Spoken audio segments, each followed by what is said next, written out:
Assalamualaikum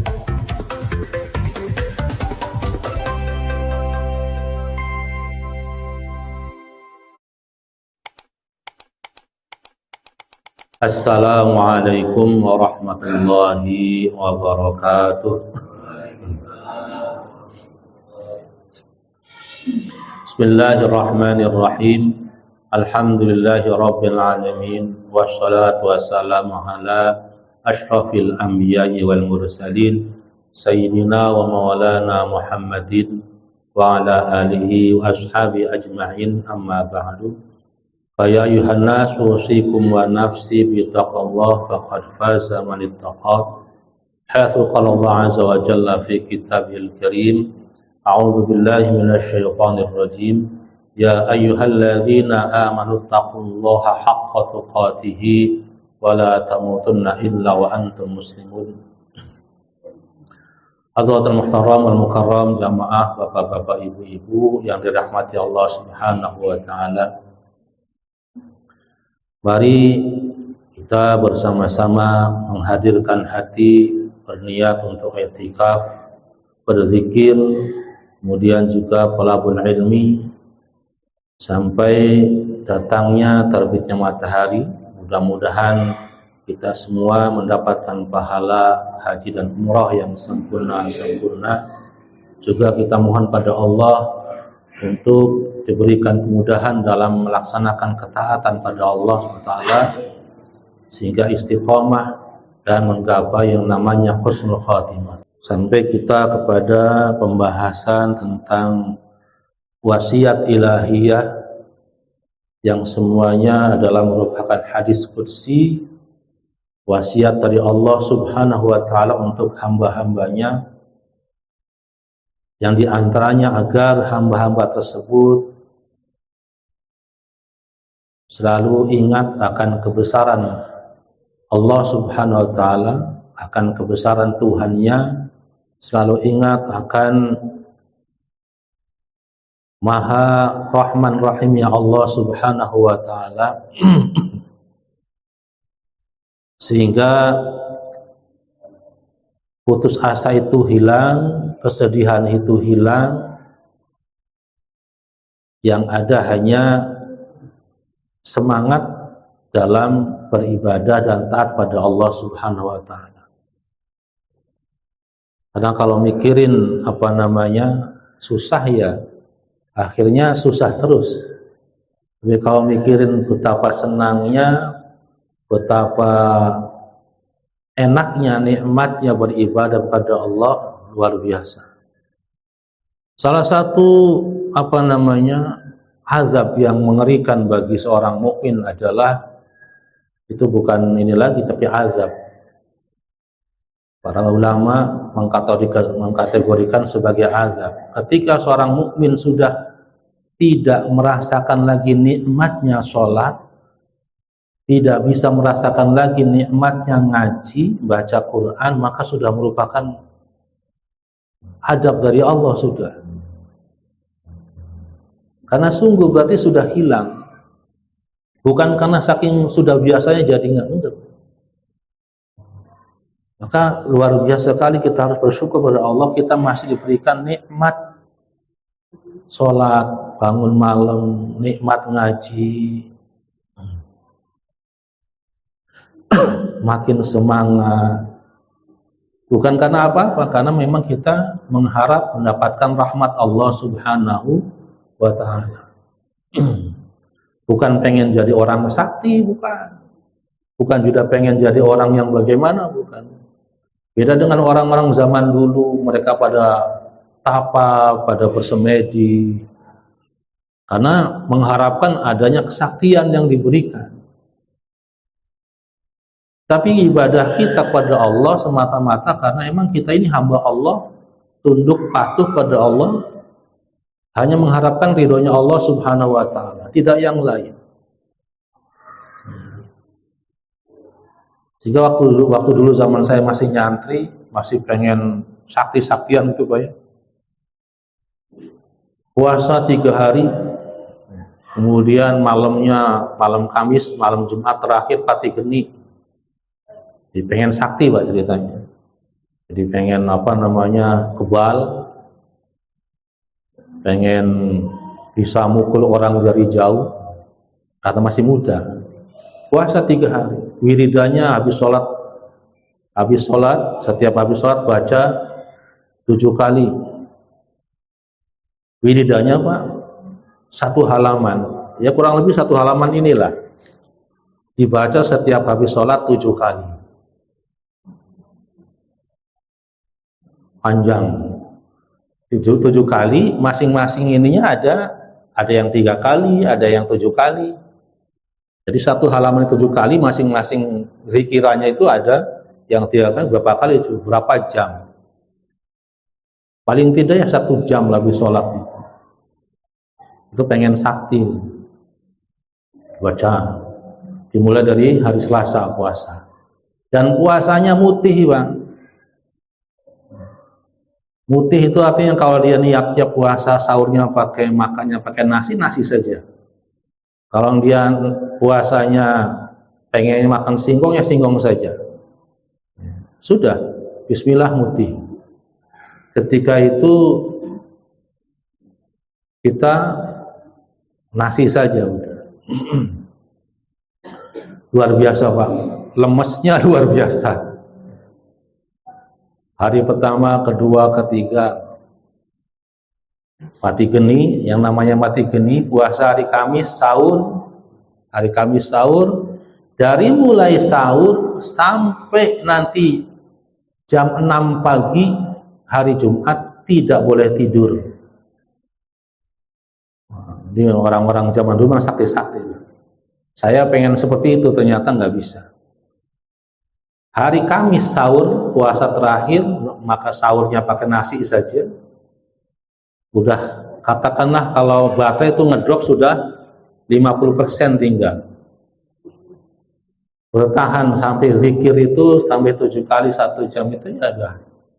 Kalau rasa ngantuk langsung berdiri. Zikir sambil jalan. Biar nggak ngantuk.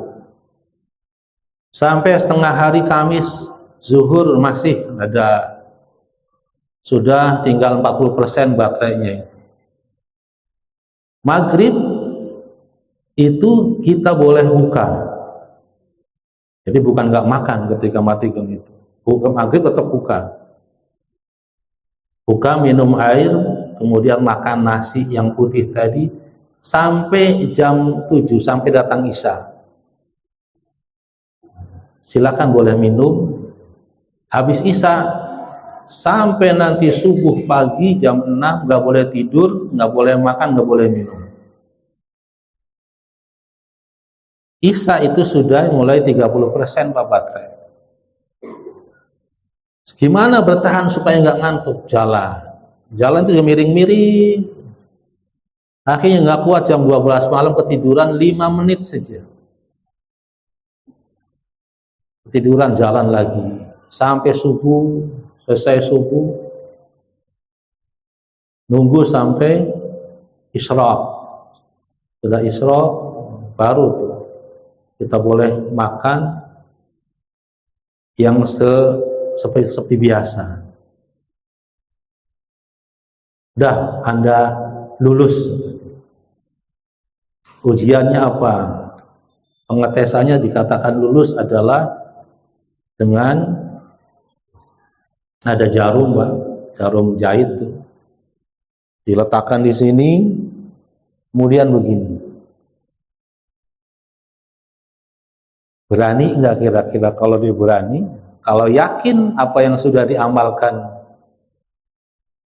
itu meresap, maka insya Allah nggak tembus jarum itu. Bismillah, taruh di sini. Dan nggak tembus, alhamdulillah. Berarti lulus. Itu zaman masih muda. Akhirnya itu ketika katakanlah zaman saya masih kelas 1 SMA, madrasah aliyah. Setelah lulus sudah asarnya tuh Pak, efeknya ngilang. Maksudnya udahlah, pengetahuannya mulai naik, ilmunya mulai naik, bahwasanya Nabi Rasulullah SAW sendiri nggak pakai begitu-begituan. Ketika beliau perang Uhud, kalah ditimbukin berdarah-berdarah. Ketika beliau dakwah di Taif ditimbukin berdarah-berdarah. Jadi nggak ada yang Nabi pengen kebal tuh nggak ada. Kalau kita begitu berarti yang ngapain gitu? Rasulullah SAW jadi nggak begitu seperti itu.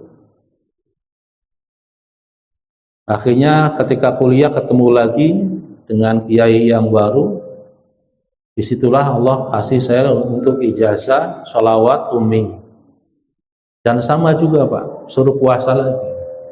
Tapi nawaitu saya puasa mutih tadi 3 hari lagi sama. Ketika saya masih bujangan, berat badan saya 95 kilo Pak. Gemuk besar, dan kalau jalan sakit, di tumitnya tuh bangun tidur sakit. Jadi kalau saya berangkat ngajar itu santri sebelah sana teriak-teriak, awas gempa, karena ada buta lewat, ada rasa lewat, saking gemuknya. Akhirnya ketemu kiai dikasih ijazah tadi sholat ummi, puasa 3 hari, kemudian mutih biasa. Saya niatnya nggak mau kayak zaman dulu nasi putih doang. Saya pengen buka puasanya itu pakai singkong, bukan singkong Bu? Ubi gitu ya. Nah, kalau singkong kan panjang, pakai ubi. Niatnya pakai ubi puasanya itu. Jadi sahurnya pakai ubi. Puasa mutih juga. Sama, dikasih wiridan juga sama. Wiridannya sama. Bentuknya beda karena sholat ummi, jadi lumayan juga banyak. Tapi nawaitu saya puasa itu pengen saya sehat, berat badan saya turun, biar enak jalannya, larinya enak. Puasa pertama kata Pak Kiainya nggak boleh makan apa-apa kecuali yang diniatkan. Ya, makanya ubi ya ubi saja. Dan ubi ketika dimasak ya ubinya aja dimasak, jangan pakai tetek bengek yang lain. Ketika puasa hari pertama saya beli ubi, saya minta masakin ke santri putri, tolong masakin. Santri putrinya kreatif, nggak nanya dulu, dia masak ubi dikasih garam ubinya, kan jadi manis kan. Dan saya nggak tahu pas buka, karena buka enak, kok rasanya manis sekali nih ubi ini. Saya tanya, Neng dipaksa pakai apa? Kasih garam Ustaz. Oh Masya Allah, pantesan. Saya tanya kiai saya, gimana dikasih garam? Ya sudah, lanjutin. Padahal sih batal. Batal puasanya, artinya batal, thariqatnya batal. Cuma karena niat saya pengen sehat, nurutin berat badan, lanjut. Sama terus, ubi lagi, nggak kasih garam lagi. Puasa berempat waktu itu sama teman-teman yang lain. Alhamdulillah lulus. Setelah hari Jumat selesai, mati geni selesai, saya timbang Pak, dari 95 kilo, puasa mutih 3 hari dengan mati geni, jadi 85. Alhamdulillah 10 kilo turun. Dan sembuh itu kaki-kaki yang sakit itu. Di Masya Allah artinya. Kemudian dengan sholawat tadi, terus didawamin sholawat, Masya Allah. Yang namanya orang ketika ada masalah, baru tahajud. Punya masalah, baru tahajud. Punya masalah, baru sholawat. Masalahnya hilang, tahajudnya absen, sholawatnya absen. Itulah manusia. Ketika itu saya udah tua, 29 tahun, belum nikah, gak punya apa-apa, dikasih ijazah sholawat ummi supaya bisa nikah. Alhamdulillah saya nikah, modalnya mas kawin 5 gram emas, yang lainnya lancar.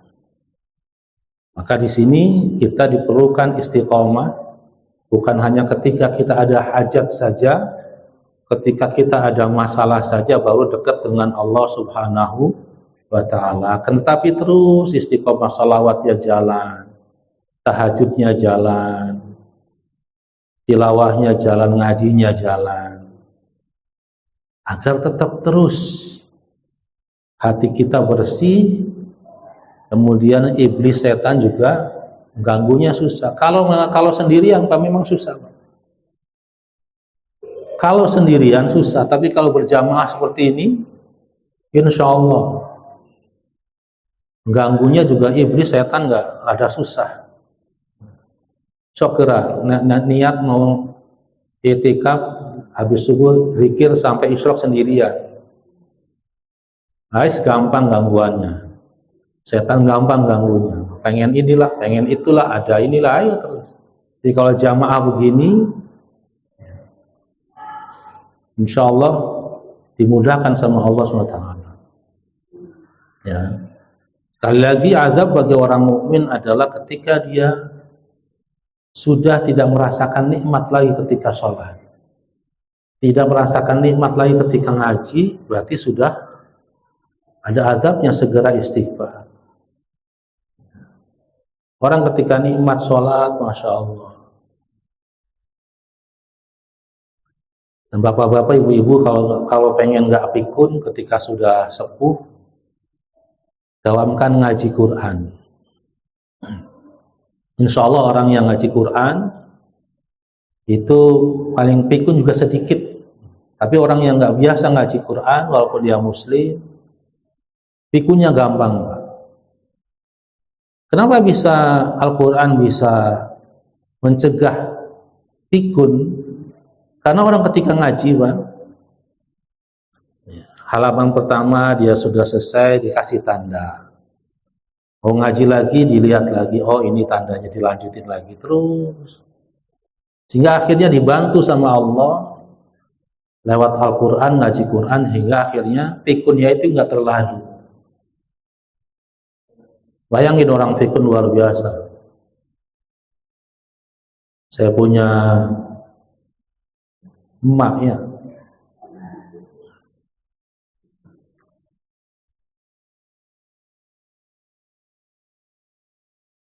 Jadi nenek, adiknya nenek saya dari ibu. Itu sudah pikun. Kalau ketemu saya, siapa sih? Malik mah, oh anaknya di Fathah iya. Hari minasira udah dua-dua meneh si Tom.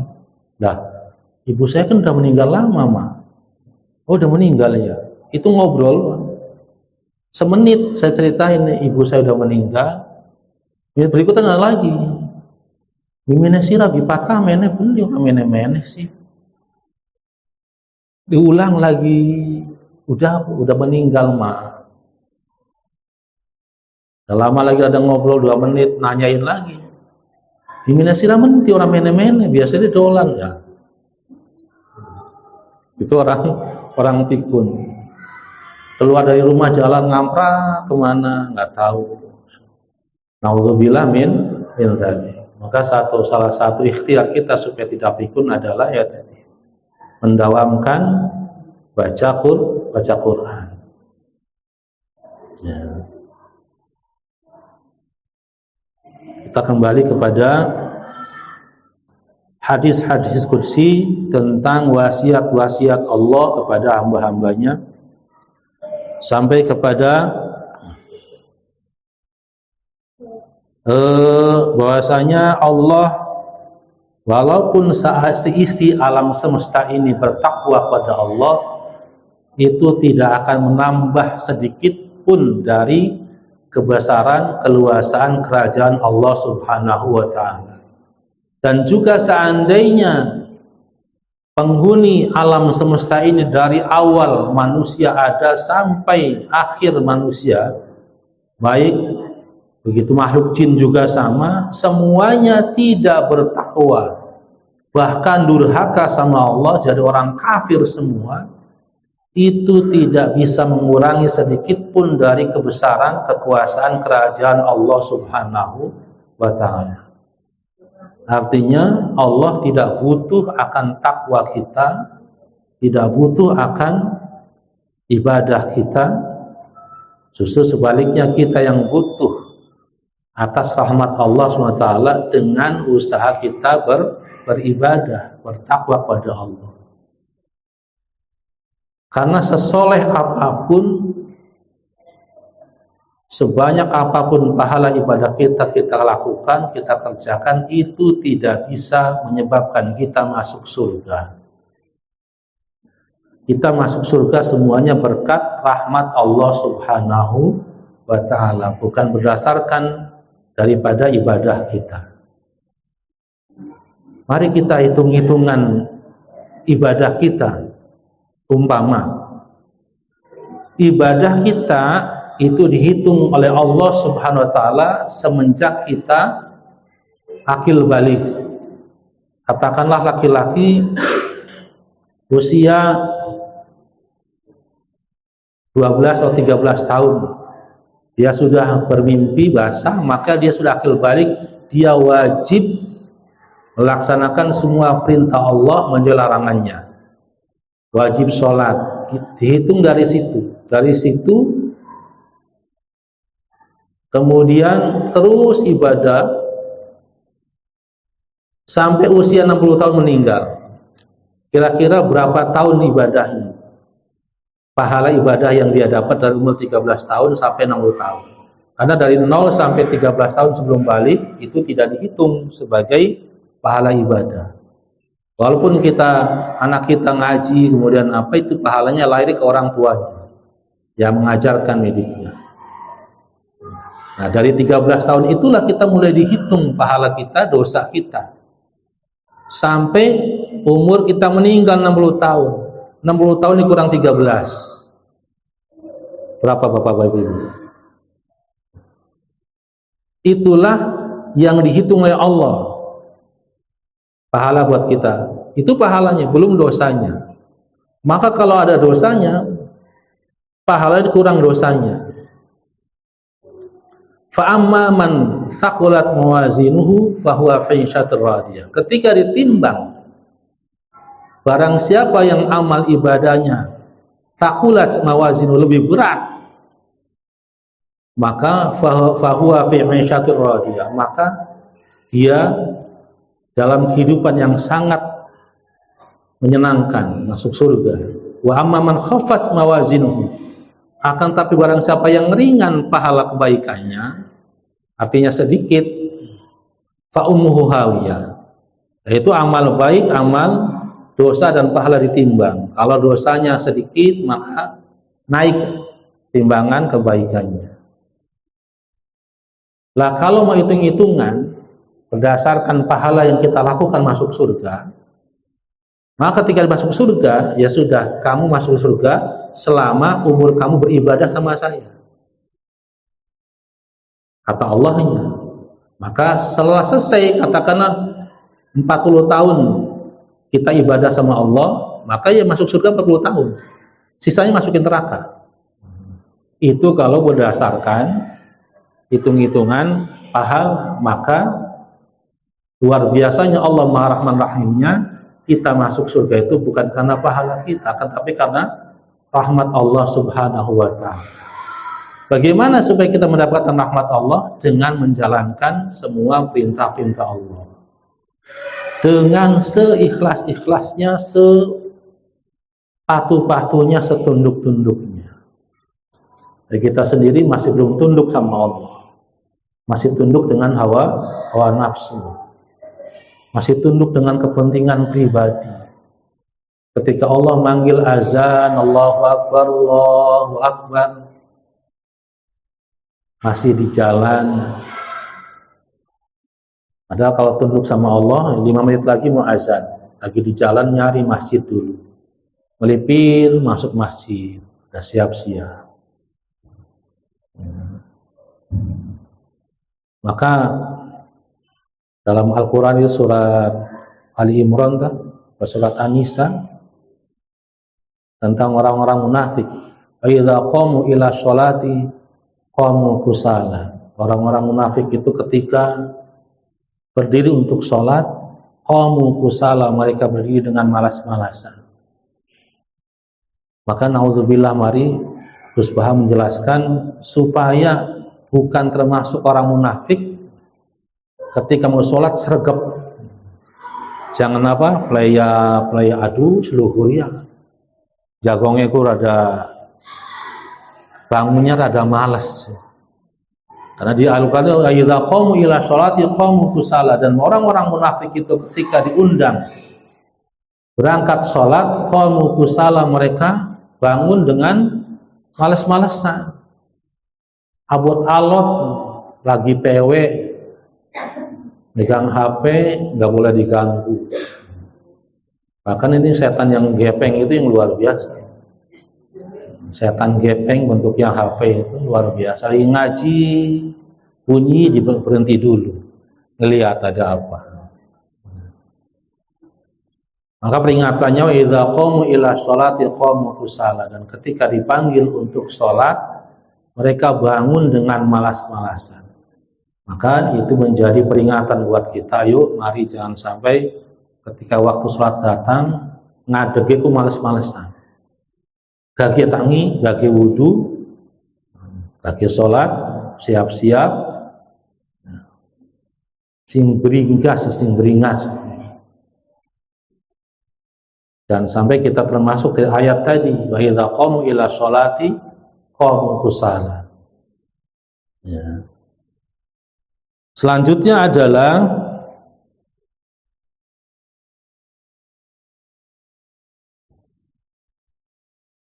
ya ibadi law anna awwalakum wa akhirakum wa insakum wa jinnakum qamu fi sa'idin wahidin fasa'aluni fa'afaitu kulla insanin mas'alatahu ma naqasa dzalika mimma indi illa kama yanqusul mikhyatu idza dakhala al-bahri. Ya ibadi, wahai hamba-hambaku, law anna awwalakum wa akhirakum, kalau sekiranya orang-orang yang pertama ada di antara kalian, wa akhirakum, dan orang-orang terakhir, wa insakum wa jinnakum, dan manusia maksudnya saya dan semua jin, kanu ala qamu fi sa'idin wahidin, mereka semuanya berdiri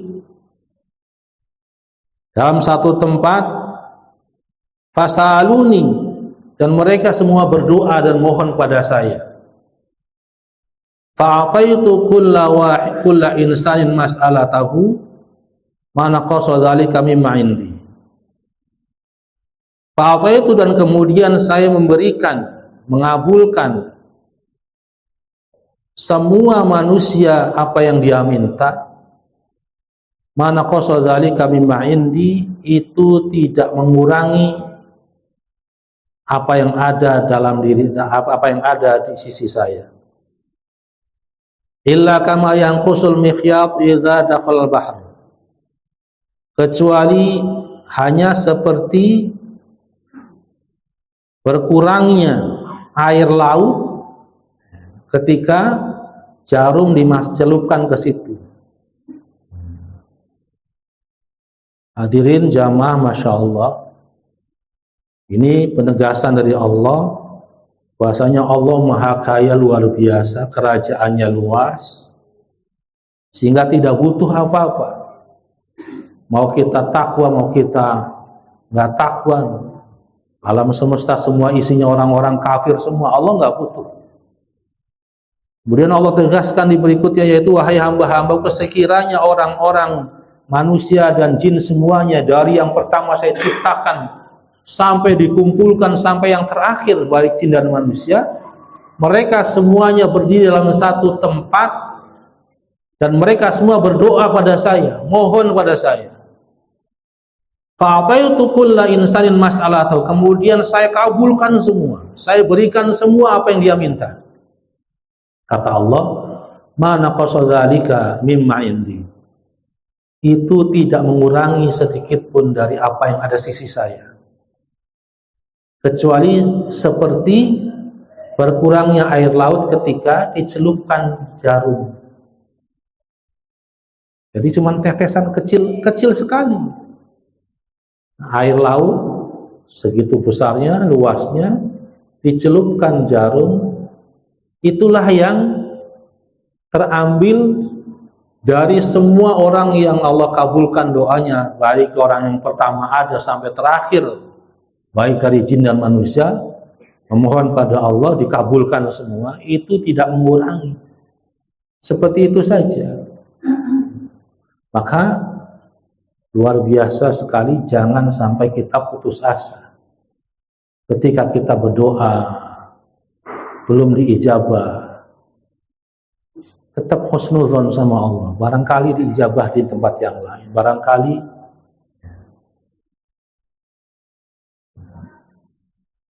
doa itu sebagaimana kita yakinnya kita bagaimana. Seyakin apa kita pada Allah ketika berdoa. Maka ketika berdoa kalau pengen dikabul sama Allah, jangan pelit. Jangan hanya mendoakan diri sendiri. Kalau diri sendiri sih ya sedikit, tapi kalau kita mendoakan semua orang Islam, maka akan cepat dikabul oleh Allah. Karena siapa? Karena yang mendoakan, mengaminkan adalah para malaikat. Walaka bil masal wa ziyadah. Ketika kita berdoa, ya Allah, jadikanlah orang-orang Islam kaya semua ya Allah. Kan bukan untuk saya doanya. Jadikanlah semua orang Islam ini yang beriman padamu ya Allah, orang-orang kaya raya semua ya Allah. Malaikat mengaminkan. Amin walaka bil mathal wa ziyadah. Dan bagimu doa yang serupa dan tambahannya. Ditambah dengan yakinnya luar biasa, pasti Allah ijabah. Nggak ada yang tidak Allah ijabah.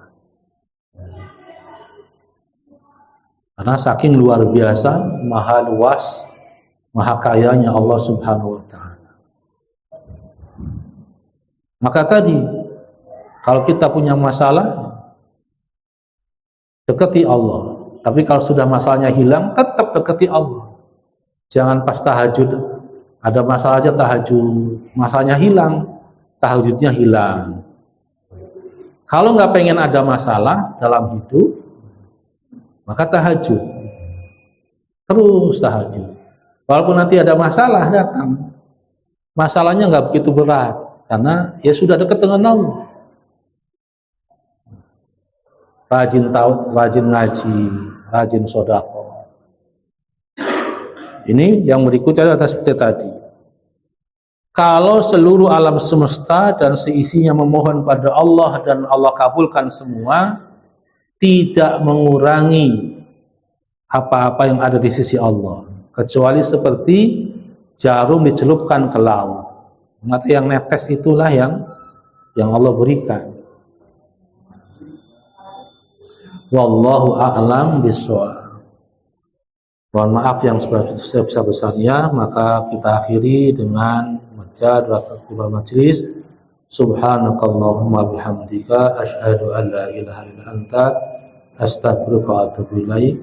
Wal 'afwu minkum. Wassalamu alaikum warahmatullahi wabarakatuh.